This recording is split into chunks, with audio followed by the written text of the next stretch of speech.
There is one thing I really think a lot of people are about to get wrong in this Spurs-Wolves series. A lot of people are looking at Minnesota beating Denver and thinking, if they can handle that, then San Antonio shouldn't be scarier. On the surface, that sounds fair. But these are not the same kind of opponent at all. Denver is a team you can drag into the mud. You can slow them down, make every possession ugly, and turn the whole game into a fight. That is exactly what Minnesota did. They beat Denver by forcing them into the kind of game Minnesota loves most. Then winning it with defense, physicality, and discipline. That deserves real respect. But San Antonio is different.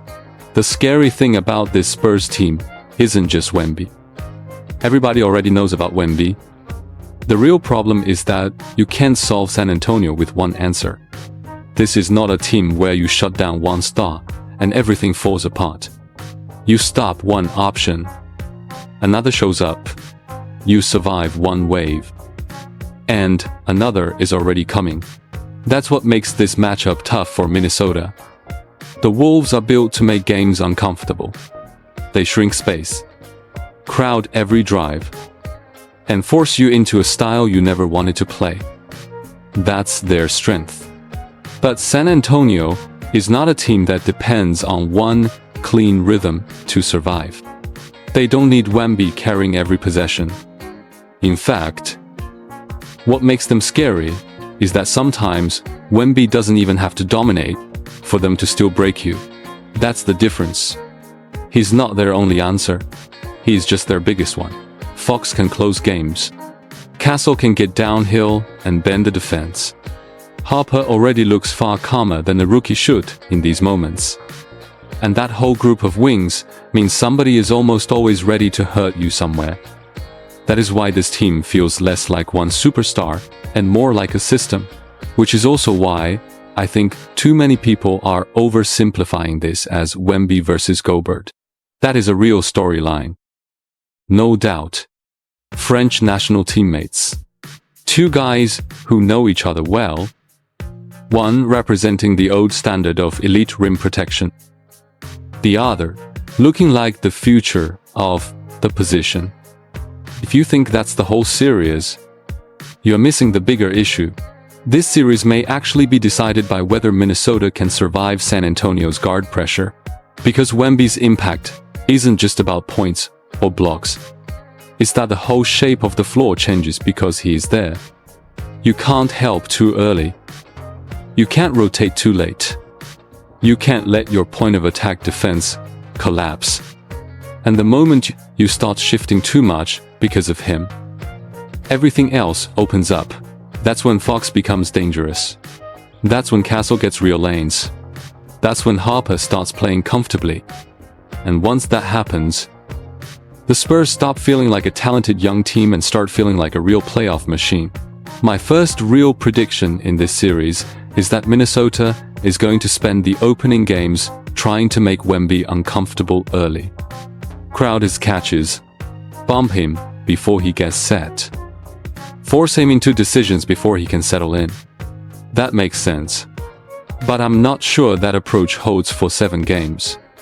Because if Wemby stays patient, the Spurs do not need him to force the issue.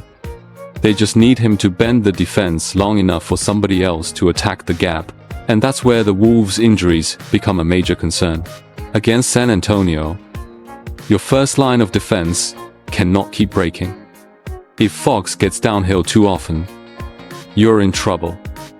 If Castle starts living in the lane, you're in trouble. If Harper is allowed to play calm, controlled basketball, you're in trouble. That is the trap with this Spurs team. You can defend 3 possessions well, make one small mistake, and suddenly it turns into a dunk, a layup, or an open 3. That's why I think Game 1 is huge. Not because it decides the series by itself, but because it tells us whether Minnesota can impose its style before San Antonio settles in. The Wolves need to hit first. They need to make every catch annoying. Every cut physical, every drive feel costly. They need the young Spurs to feel the weight of this series immediately. Because if San Antonio absorbs that first punch and still gets out running, then I think this series starts tilting fast. Minnesota wants this ugly. San Antonio wants this layered. And if the game becomes layered, I trust the Spurs more. I also think Castle is one of the real swing players here. Not Wemby. Not Fox. Castle. Because if McDaniels has to spend too much energy on Fox, Castle can become the guy who starts turning Minnesota's defense sideways. He's strong enough to punish smaller defenders, calm enough to make the next read, and physical enough to keep pressure on the middle of the floor. If he wins 2 or 3 stretches in this series, that could be enough to swing a game. Now, to be fair, Minnesota absolutely has a path. If this becomes a slow, ugly, physical half-court fight, the Wolves can make this series very uncomfortable. That is who they are. They don't fear hard games. They don't fear ugly games. They actually live there. And on top of that, they have experience. That matters in a long series. So, yes. I absolutely think Minnesota can steal games here. Especially if Anthony Edwards comes back looking like himself. Because Ant doesn't just give them points. He gives them force. He gives them a player who can break structure when the offense gets stuck. And against a team like San Antonio, you are going to need that. At some point, the Spurs are going to erase the clean options. At some point, the possession is going to get ugly. That's when you need a guy who can just say, forget the play. I'm getting to the rim anyway. That's Ant. If he looks healthy, I can absolutely see Minnesota stealing one of the first few games, maybe even making this feel dangerous for San Antonio for a stretch. But if Ant is limited, if he's just trying to survive physically, then I think the Wolves' offense gets thin very quickly. And that's really my concern with Minnesota overall. They need too many things to go right. Ant has to be healthy. The backcourt has to hold up. McDaniels has to keep making life miserable for opposing guards. Randall has to give them real offense. Gobert has to anchor everything. And the whole team has to sustain the same edge they showed against Denver. That is asking for a lot. San Antonio does not need as many things to click all at once. That is the difference in completeness. The Spurs don't need to win every area. They just need 2 or 3 things working. And the game starts leaning their way. That's why I think this series may have a strange emotional pattern. I don't think every game is going to look like a Spurs blowout. In fact, I think Minnesota will make several games feel very winnable. There will be nights where they're hanging around deep into the third quarter. There will be stretches where Wemby looks bothered. There will be moments where Minnesota's defense makes you think they've got control. And then you look up with 5 minutes left. And San Antonio is at 9. That kind of loss hurts because it feels like you were in it. But the other team just had one more layer. Then another after that. That's my read on this series. Minnesota can win stretches.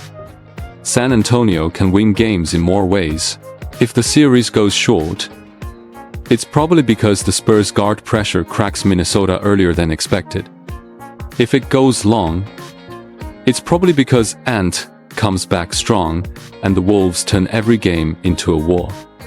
But even then, I still think San Antonio has more counters. My prediction: Spurs in 6. Not because Minnesota isn't tough enough. They are.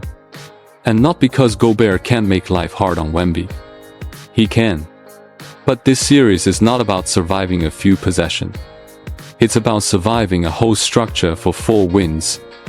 And that is a much harder job. If Minnesota loses, it doesn't mean what they did against Denver was fake. It just means they ran into a team that can't be worn down by grit alone. And if San Antonio wins, then this is bigger than just a young team arriving early. It means the Spurs may not be a future problem anymore. They might already be a real one now.